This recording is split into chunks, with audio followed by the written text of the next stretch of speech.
Total radiation পাইরোমিটারের সাহায্যে কিভাবে কোনো অবজেক্টের টেম্পারেচার মেজার করা হয় সেটা আমরা এই লেকচারে দেখব।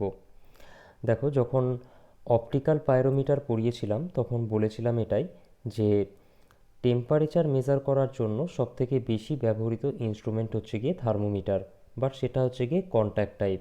বাট যে সমস্ত অবজেক্টের টেম্পারেচার অনেক বেশি সেখানে তো আমরা কন্ট্যাক্ট টাইপ ইনস্ট্রুমেন্ট ইউজ করতে পারবো না। তো তার জন্য আমরা ইউজ করি যেটা, সেটা হচ্ছে গিয়ে পাইরোমিটার। পাইরোমিটারের মধ্যে অপটিক্যাল পাইরোমিটার সেখানে পড়েছিলাম, এখানটাই আমরা পড়ব টোটাল রেডিয়েশন পাইরোমিটার। এটাও হচ্ছে একটা নন কন্ট্যাক্ট টাইপ ইনস্ট্রুমেন্ট যার সাহায্যে আমরা টেম্পারেচার মেজার করে থাকি। তো টোটাল রেডিয়েশন পাইরোমিটারের সাহায্যে কিভাবে কোনো অবজেক্টের টেম্পারেচার মেজার করা হয় সেটা আমরা এখানটায় দেখব। তো দেখো, এখানে টোটাল রেডিয়েশন পাইরোমিটারের একটা ছবি দেওয়া আছে।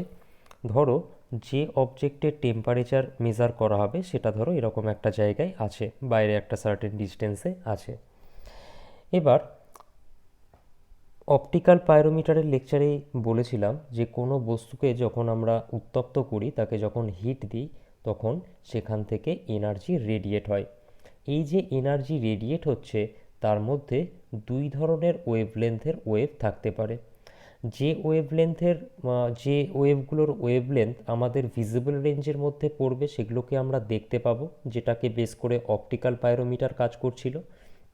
আর কিছু ওয়েভলেন্থ থাকবে যেগুলো কিছু ওয়েভ থাকবে যাদের ওয়েভলেন্থ হয়তো আমাদের ভিজিবল রেঞ্জের মধ্যে পড়ে না বলে আমরা দেখতে পাই না।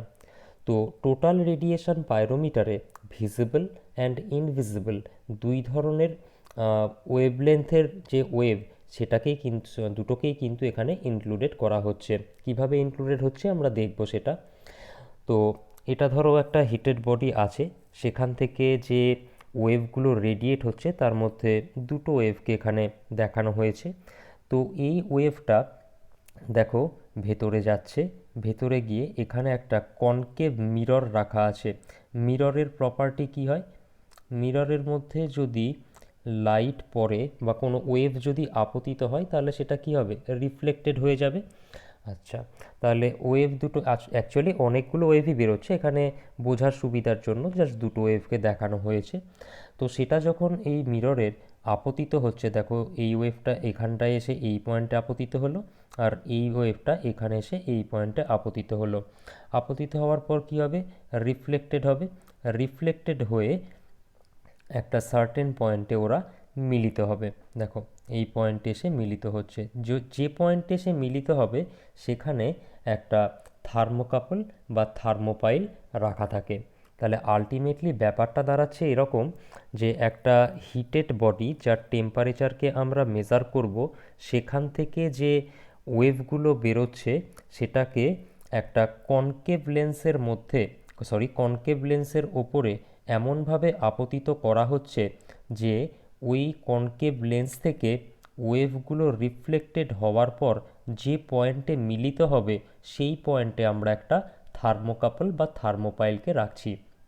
এবার ধরো এখানে যদি একটা থার্মোকাপলকে রাখা হয়, থার্মোকাপলের জাংশনের ওপর যখন এই ওয়েভগুলো আপতিত হবে, থার্মোকাপলের যে জাংশনের ওপর আপতিত হচ্ছে সেই জাংশনের টেম্পারেচার ইনক্রিজ হবে।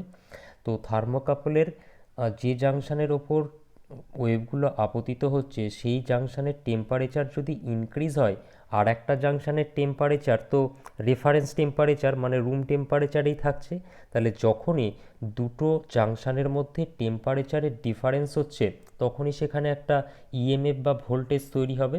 এবার এই থার্মোকাপলের অ্যাক্রসে কোল্ড জাংশনের অ্যাক্রসে যদি আমরা একটা ভোল্ট মিটার কানেক্ট করি, তাহলে সেই ভোল্ট মিটারটা টেম্পারেচারের ডিফারেন্সের জন্য যে ইএমএফ বা ভোল্টেজটা তৈরি হচ্ছে সেই ভোল্টেজটাকে মেজার করবে।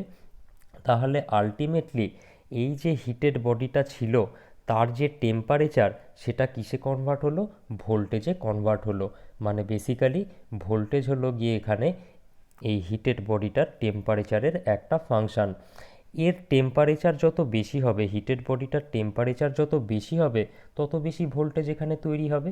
হিটেড বডিটার টেম্পারেচার যত কম হবে ভোল্টেজের ভ্যালুও তত কম হবে। তাই সেটাই তো বললাম যে ভোল্টেজ অ্যাকচুয়ালি টেম্পারেচারের ফাংশন হিসেবে এক্সপ্রেসড হয়ে গেল।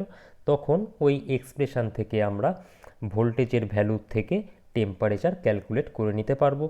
তাহলে আলটিমেটলি টোটাল জিনিসটাকে যদি সামারি করে বলতে চাই কি দাঁড়াবে, 1 মিনিট ওয়েট করবে, টোটাল জিনিসটাকে আমি একটু ইরেজ করে নিই।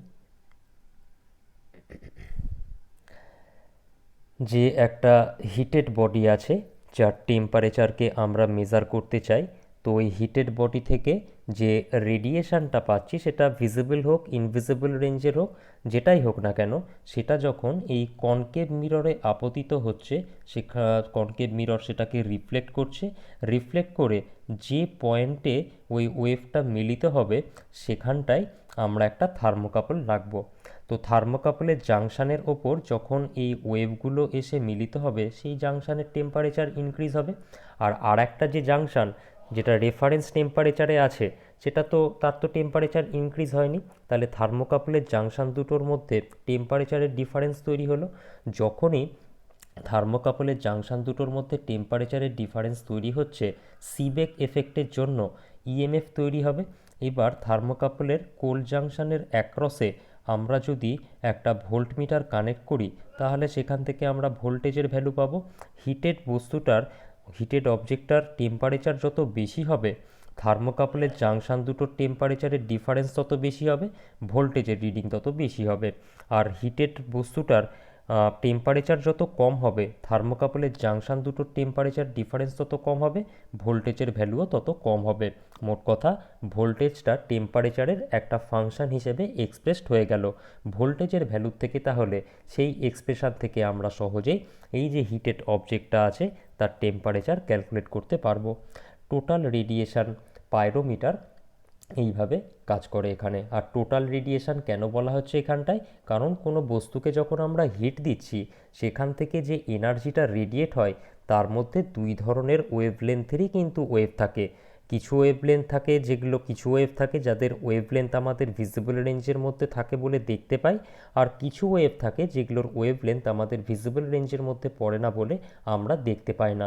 টোটাল রেডিয়েশন কেন বলছি এখানটায়, কারণ এখানে টোটাল জিনিসটাই ইনক্লুডেড হচ্ছে, যেটা অপটিক্যাল পাইরোমিটারের ক্ষেত্রে শুধুমাত্র হয়েছিল কোনটা বলো, শুধুমাত্র ভিজিবল রেঞ্জটাই হয়েছিল। কারণ সেখানে বাল্বের ফিলামেন্টের সঙ্গে আমরা কম্পেয়ার করছিলাম, মানে বাল্বের ফিলামেন্টের থেকে যে লাইটটা পাচ্ছি তার ইন্টেন্সিটির সঙ্গে যে হিটেড বডিটা আছে সেটার সেটার থেকে যে লাইটটা পাচ্ছিলাম তার ইন্টেন্সিটির কম্পেয়ার করছিলাম। মানে এখানে দুটোই আমার ছিল কি ভিজিবল রেঞ্জের ওয়েভের, মানে ভিজিবল রেঞ্জের যে ওয়েভ তার ওয়েভলেন্থটা নিয়ে আমরা ওখানে ডিল করছিলাম। আর এখানে ভিজিবল ইনভিজিবল দুই ধরনের ওয়েভলেন্থের ওয়েভ নিয়েই আমরা ডিল করছি, যার জন্য এটা হচ্ছে টোটাল রেডিয়েশন পাইরোমিটার। তাহলে এইভাবে টোটাল রেডিয়েশন পাইরোমিটারের সাহায্যে আমরা কোনো অবজেক্টের টেম্পারেচার মেজার করে থাকি।